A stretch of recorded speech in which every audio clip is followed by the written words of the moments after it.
পাশাপাশি তারা এই হামলার সাথে যারা দেশে রয়েছেন তাদের 24 ঘন্টার মধ্যে গ্রেপ্তারের আদেশটা দিচ্ছেন।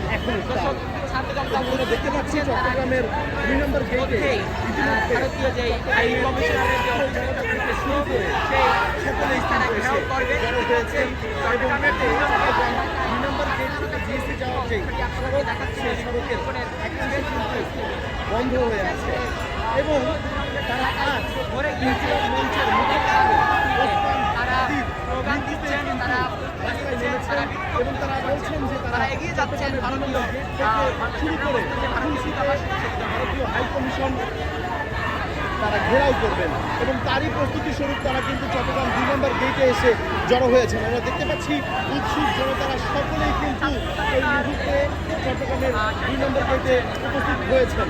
কিছুক্ষণ পূর্বে ওসমান হাদির মৃত্যুর সংবাদ সামাজিক যোগাযোগ মাধ্যমে ছড়িয়ে পড়ায় এরপর থেকেই দেশের বিভিন্ন স্থানে শুরু হয় মিছিল বিক্ষোভ এবং তারই পরিপ্রেক্ষিতে এই মুহূর্তে চট্টগ্রামের 2 নম্বর গেটে জড়ো হয়েছে ছাত্র জনতা এবং তারা সকলে কিন্তু আমরা দেখতে পাচ্ছি চট্টগ্রাম 2 নম্বর গেট থেকে একটি মিছিল নিয়ে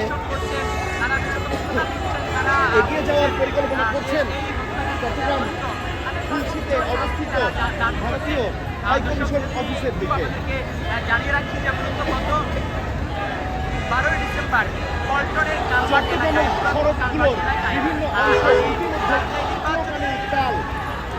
তারা সকলে স্বাধীনতার বিচারের দাবিতে বলছেন তারা চট্টগ্রাম শহর এবং বাংলাদেশ ব্লককে ঘোষণা করবেন এবং দেখতে পাচ্ছি চট্টগ্রাম 2 নম্বর গেটের ঠিক প্রধান সড়কের মাঝখানে কিন্তু তাদের এই মুহূর্তে অবস্থান।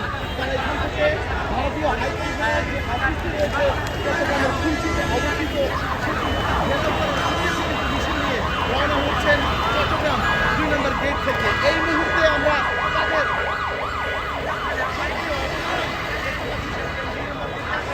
দেখানোর চেষ্টা করছি এবং চট্টগ্রাম 2 নম্বর গেট ছাড়াও চট্টগ্রামের বিভিন্ন মোড়েও কিন্তু ছাত্রজনতা সহ আরো অনেকেই একত্রিত হয়েছেন হাদির হত্যার প্রতিবাদে।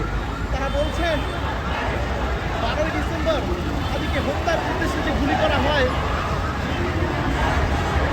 তাতে এখনো পর্যন্ত তেমন কোনো অগ্রগতি হয়নি এবং আজ হাদি ইন্তেকাল করায় তারা সকলেই কিন্তু ক্ষিপ্ত এবং তারা সকলে রাস্তায় নেমেছেন হাদির যে হত্যাকারী বিচারের দাবিতে একই সঙ্গে তারা বাংলাদেশ ব্যাপারটাও কিছুক্ষণ পূর্বেই কিন্তু আমাদের জানিয়েছেন চট্টগ্রামের 2 নম্বর মোড় থেকে। আমরা কিছুক্ষণ পূর্বেই দেখতে পেয়েছি যে আস্তে আস্তে সকলে জড়ো হচ্ছিলেন এবং এখনো পর্যন্ত প্রচুর মানুষের উপস্থিতি চট্টগ্রামের ছাড়াও চট্টগ্রামের বিভিন্ন মোড়গুলোতে সহ বিভিন্ন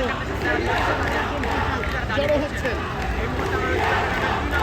স্লোগানে উত্তাল চট্টগ্রামের বিভিন্ন সড়ক তারা একের পর এক স্লোগান দিয়ে যাচ্ছেন। আমরা এই মুহূর্তে যেটা চট্টগ্রামের 2 নম্বর গেট থেকে দেখতে পাচ্ছি কিছুক্ষণের মধ্যেই তারা খুলশীতে ভারতীয় হাই কমিশন ঘেরাওয়ের উদ্দেশ্যে চট্টগ্রাম 2 নম্বর গেট থেকে যাত্রা শুরু করবেন একটি মিছিলের মাধ্যমে।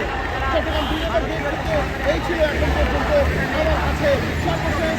সঙ্গে ছিলাম আবির আহমেদ।